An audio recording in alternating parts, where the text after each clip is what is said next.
नमस्कार सभी को। एक अपडेट मैं देना चाहता हूँ, हालाँकि कई दिनों से लोग पूछ रहे थे इस बात को।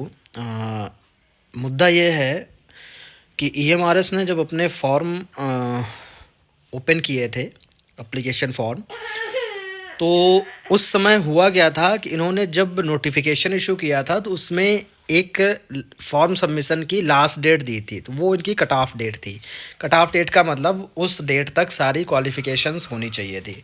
फिर बाद में इन्होंने एक बार डेट एक्सटेंड करी। फिर उसके कुछ दिनों बाद इन्होंने क्या किया कि फॉर्म फिर से रीओपन किया। तो ये 3 बार में ऐसा हुआ। तो उस समय हुआ क्या है कि कुछ बीएड कैंडिडेट, कुछ का पोस्ट ग्रेजुएशन का रिज़ल्ट, ये जो इनका पहले डेट थी फॉर्म भरने की, उसके बाद जो एक्सटेंड करी है और फिर फॉर्म रीओपन किए हैं, कुछ के रिज़ल्ट उस टाइम आए, कुछ के रिज़ल्ट एक्सटेंशन के टाइम आए। तो लोगों ने फॉर्म अप्लाई किया। अब क्या है, मुद्दा ये बन गया कि इन्होंने जो बायोडाटा फॉर्म वगैरह जो दिए हैं कैंडिडेट को मेल से, उसमें कट ऑफ डेट वही रखी जो इन्होंने नोटिफिकेशन में दी थी। ठीक, हालांकि उस पे हम बात करना नहीं चाहते क्योंकि ये हमारा मुद्दा नहीं है कि वो अब वो एलिजिबल मानेंगे या क्या सही क्या गलत, ये एक अलग मैटर हो गया। लेकिन अगर हम कैंडिडेट के वेलफेयर की बात करें तो मैं तो यही कहूँगा कि इन लोगों को मान लेना चाहिए।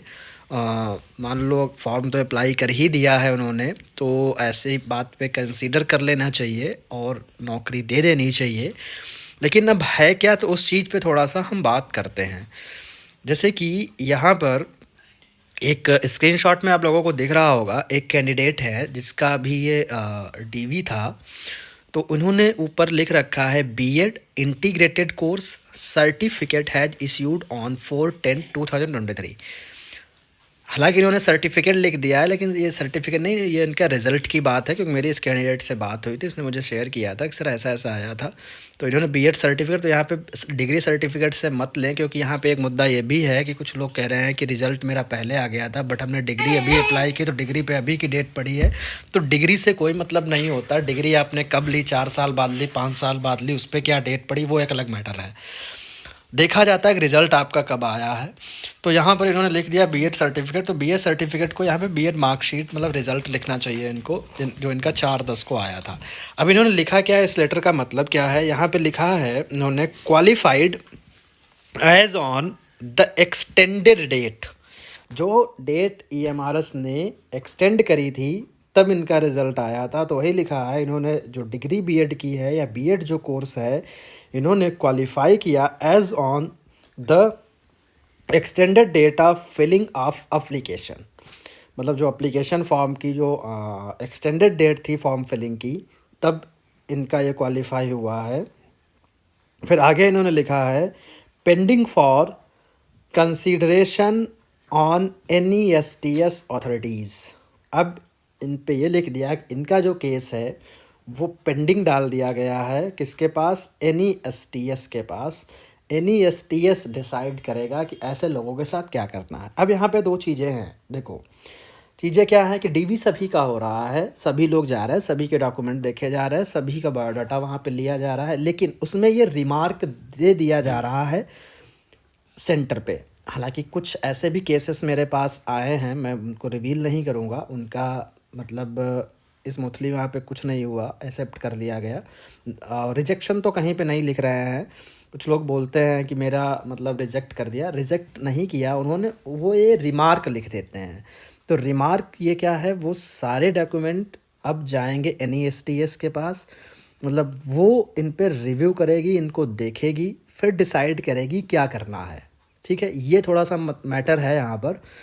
अब इसमें मैं अपना कोई भी ओपिनियन नहीं दे रहा हूँ कि उन्हें मतलब क्या करेंगे क्या नहीं करेंगे, क्योंकि ये पूरा कंसिडरेशन के लिए मैटर NESTS के पास जाएगा। अभी सिर्फ बाकी चीज़ें देखी जा रही हैं, एक फाइल्स आपके डॉक्यूमेंट जो डीवी के लिए जमा करेंगे वो सब जो है रख करके और उस पर रिमार्क लिख दे रहे हैं। जैसे कुछ का क्या, कुछ पे ये लिख दे रहे हैं, क्योंकि कई सेंटर हैं अलग अलग, तो अलग अलग जगह पे डीवी हो रहा है। कुछ की उस डेट को रेड से सर्कल कर दे रहे हैं, और ये अलग अलग चीज़ें हैं। तो यहाँ पे हम ये कह रहे हैं कि ऐसे लोग वेट कर लें, क्योंकि फाइनल आई थिंक कुछ ना कुछ ये लोग डिसाइड करेंगे, और वो तभी करेंगे ज्वाइनिंग देने से पहले। हो सकता है एक लिस्ट निकालें ऐसे लोगों की, या जो भी है।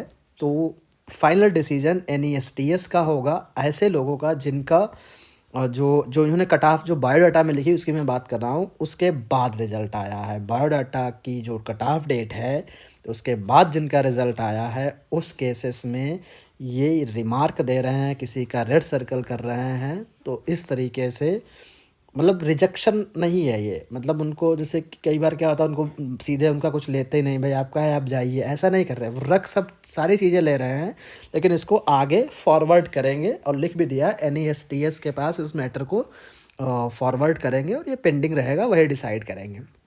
तो यही बताना था, क्योंकि लोग कह रहे थे सर एक बना दीजिए वीडियो इस पे, क्या होगा क्या नहीं होगा।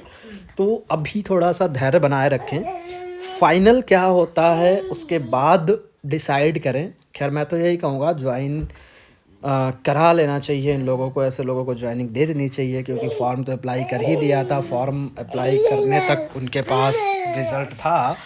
तो मैं सिर्फ यही कहना चाहता हूँ कि बाकी क्या होता है वो डिसाइड करेंगे। ठीक है, मिलते हैं नेक्स्ट वीडियो में।